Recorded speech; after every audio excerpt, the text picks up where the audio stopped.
kind of thing. I'll keep those puppies to myself. Those gems. I just started like a year ago. Yeah.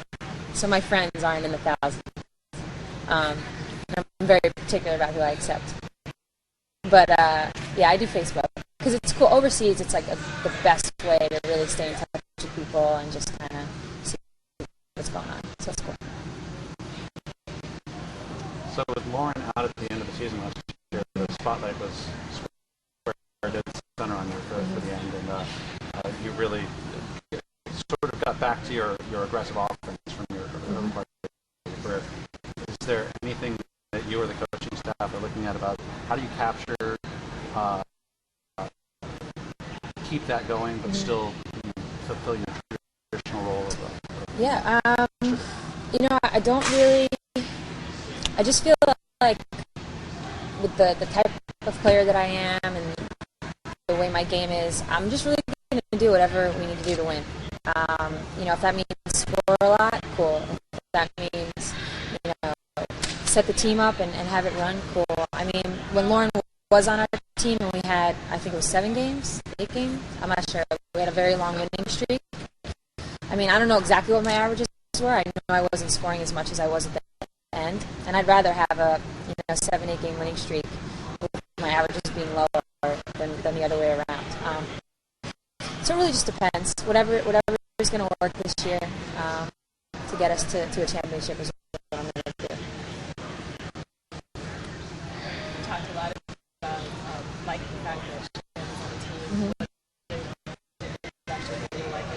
Yesterday, it was cool. It was, we both started out in like the first group, so to speak, and we took turns at the 1 and the 2, switching back and forth, and I really like that. I like being able to go to the 2. I like having another point guard on the floor. That's just something that I've played almost all my career. I've had that, and I really appreciate having somebody who's kind of similar, alongside me. So I think we're going to complement each other really, really, really well this year.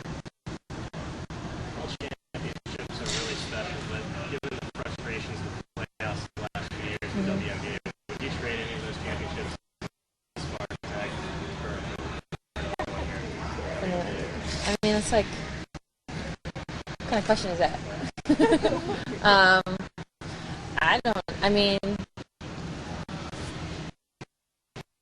No. I wouldn't. I mean, I like the championships that I have, and I wouldn't trade them.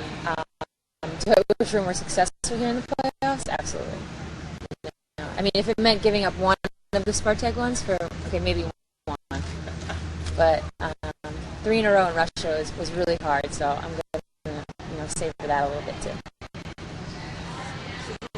I read some articles about the businessmen in Russia. Yeah. Economic problems. Have you seen the effects of that in your team? Not on my team, personally. I mean, a little bit. I don't think that the money... I mean, I think the money's kind of... You guys have this crazy perception of it anyways, which is fine. It's kind of funny. But not so much on my team, but there was a team in Moscow, CSKA, which is a team that Becky Hammond and Janelle McCarville play on, and Waters. They almost folded. Some girls flew home to America. Katie Douglas, I believe, was in America, and then got called back when they picked up another sponsor.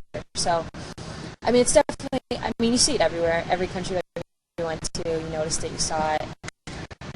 It affected Russia in a lot of ways as well. Fortunately for my team, my owner, not so much. Not as much. So you expect to go back? I expect to go back. So you mentioned the frustration of the playoffs in the past few years. But what do you think? What is it that you need to break through that? What does the team have to do to get past? Do you have the big answer? Yeah, the big answer. If I had it, I would have used it a long time ago.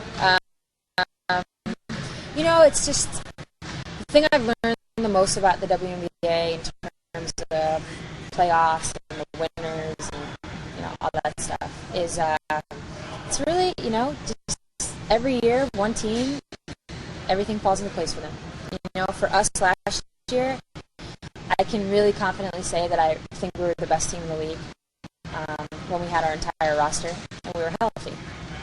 I'm sure a lot of teams could say that. I'm sure a lot of teams dealt with injuries. For us, it hit us really hard. And had we stayed healthy, I don't know, anything could happen.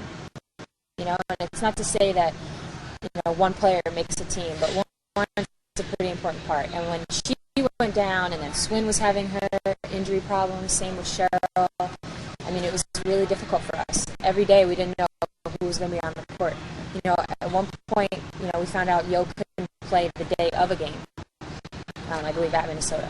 And it was just, it was a tough year, and the cards just didn't fall the way we wanted them to last year. But I think we easily could have gotten to the next round after to the conference finals. But stuff happens, and you just got to deal with it. This year's a new year. It has nothing to do.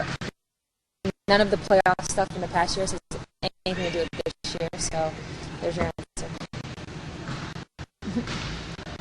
Do you have a vote for who the best undefeated Huskies team was? Come on. We're even going to talk about it. No, I'm just kidding. Of course I have a vote. I'm going to keep it to myself. I don't need to start any wars. Fun to watch the team go through. It was. No alumni. We're all busy.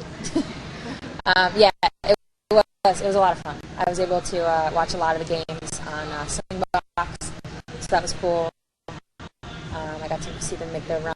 I mean, they're pretty good. Their average margin of victory was way beyond my team, my senior year. So, whatever that means.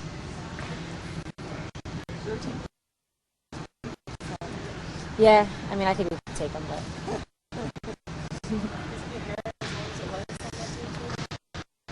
No, my senior year? Yeah. My hair was short. No, yeah, that's right. Maybe my freshman year. Are you trying to go? No, this is just... I don't trust anybody in Russia with haircut. Really? Yeah. I had a bad one time. Never again. So I'll be hitting some salon pretty soon. Kind of outnumbered at the Gonzaga game. I know. I can't believe I got booed.